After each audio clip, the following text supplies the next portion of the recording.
आज हम एक केस स्टडी जो है आपसे जो है वो डिस्कस करेंगे। तो मेरा एक दोस्त है, मेरे कोलीग ही हैं, तो उसने मुझे ये बताया कि मेरा एक दोस्त है, तो वो मुझे उसने चाय की दावत दी और अब मैं रोज़ाना जब तक उसके घर की चाय ना पीऊँ तो मुझे जो है वो सुकून नहीं आता। फिर ये हो गई है कि मैं हर वक्त जो है वो एक ट्रांस की हालत में रहता हूँ और मेरी जो फीलिंग्स हैं वो ख़त्म हो गई हैं। मुझे मतलब खुशी की बात पे खुशी नहीं होती और दुख की बात पे मुझे दुख का एहसास नहीं होता और मैं सेंसलेस हो गया हूँ, जैसे कोई मशीन एक काम करती।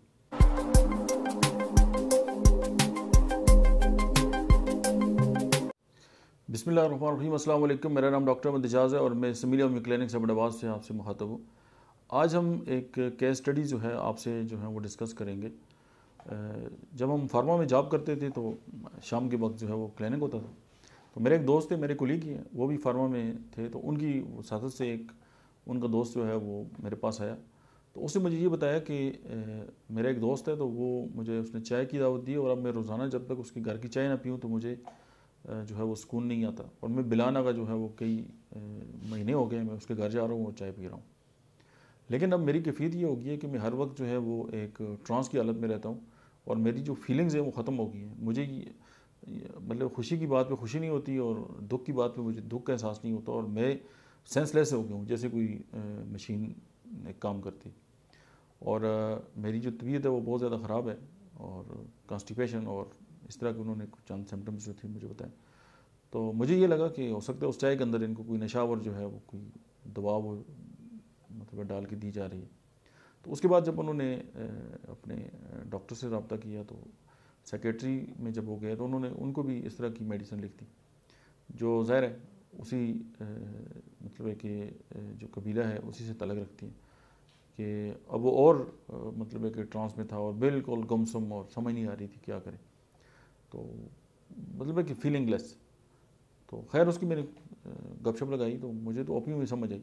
तो मैंने उसको ओपियम 1 mg की जो होते हैं 3-4 खुराकें दे दी। मैंने कहा आप ये इसको वक्फे वक्फे से लें और फिर मुझे बताएं। तो मैंने तो उसको 1 हफ्ते का कहा था, तो वो 10 दिन तक नज़र ही नहीं आया। 10 दिन के बाद वो आया तो मैंने पूछा क्या हुआ, तो उसने कहा जी इस तरह है कि मैंने तो आपकी एक ही पुड़िया खाई है, उसके बाद तो दवाई रह ही नहीं सका। हुआ क्या है जी? तो मैं उसने कहा कि मैं घर जाके जब मैंने वो दवाई ली तो थोड़ी देर के बाद इस तरह हुआ कि मुझे बड़े बड़े जो पखाने थे वो आने स्टार्ट हो गए हैं, मेरा पेट ख़राब हो गया और इतनी ज़्यादा बदबू आती थी कि मैं 2-2 3-3 जो टीन है वो पानी के डालता था तब भी नहीं जाती थी। और मैं उसके बाद तकरीबन 7 दिन तक वक्फे वक्फे से जो है वो सोया ही रहा हूँ, यानी कि मैं अपनी ड्यूटी पे भी नहीं जा सका। और अब मेरी नींद जो है वो थोड़ी सी बहाल हुई है, तो मैं मतलब है कि होश में आ गया हूँ और अब मुझे लगा है कि मेरे ऊपर से वो जो सारी एक बर्फ़ की चादर थी वो ख़त्म हो गई है और अब मैं बहुत बेहतर हूँ। और अभी मैं जो है वो सारी फीलिंग सेंसेस जो हैं वो मैं अपने आप को मतलब मुझे लग रहा है कि मैं ठीक हूँ। तो आप और कोई ट्रीटमेंट देना चाहते हैं तो दे दें, लेकिन ट्रीटमेंट उसकी वही थी।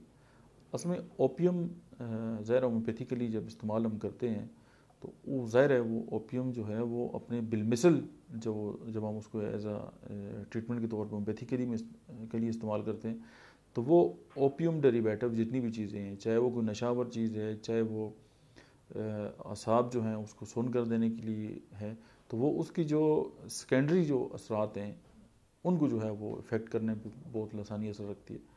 और मतलब जो लोग जो हैं वो नशा और अद्वियात इस्तेमाल करते हैं, इवन ओपियम ही इस्तेमाल करते हैं या ओरियम डेरिवेटिव जितने भी एडिक्शंस हैं, अब ज़ाहिर है नशे जितने भी इस्तेमाल होते हैं वो अपने मूड को ठीक करने के लिए इस्तेमाल किए जाते हैं। कि अगर किसी से पूछें आप सिगरेट क्यों पीते हैं तो मूड ख़राब होता है सिगरेट पीता हूँ, या इसी तरह नशे सारे चलते रहते हैं। तो ज़ाहिर है वो मूड जो ख़राब होता है और उसके साथ जो लोग नशे की तरफ आ जाते हैं, तो होम्योपैथी जो है उसमें ये केस स्टडी थी मैंने आपके सामने रखी ताकि आपके लिए भी गाइडलाइन हो कि अगर इस तरह के कोई पेशेंट आपके पास आते हैं तो आप उसको किस तरह जो है वो ट्रीट कर सकते हैं। और जो एडिक्शन के पेशेंट है, ज़ाहिर है हमारी सोसाइटी के अंदर बहुत सारे हैं और उसकी वजह से पूरा घराना है वो एक जी के मर रहा होता है और बड़े मसाइल होते हैं। तो होम्योपैथी जो क्लिनिक्स हैं पूरे पाकिस्तान में वो एक बेहतरीन किरदार जो है वो अदा कर सकते हैं, क्योंकि होम्योपैथिक मेडिसिन वाहिद मेडिसिन हैं जो मेंटल लेवल पे, इमोशनल लेवल पे और फिज़िकल लेवल पे बेहतरीन असर रखती हैं। आज के लिए इतना ही और मिलते हैं नेक्स्ट वीडियो में। तब तक आप देखते रहिए doctor Ahmad Ejaz official. That's it.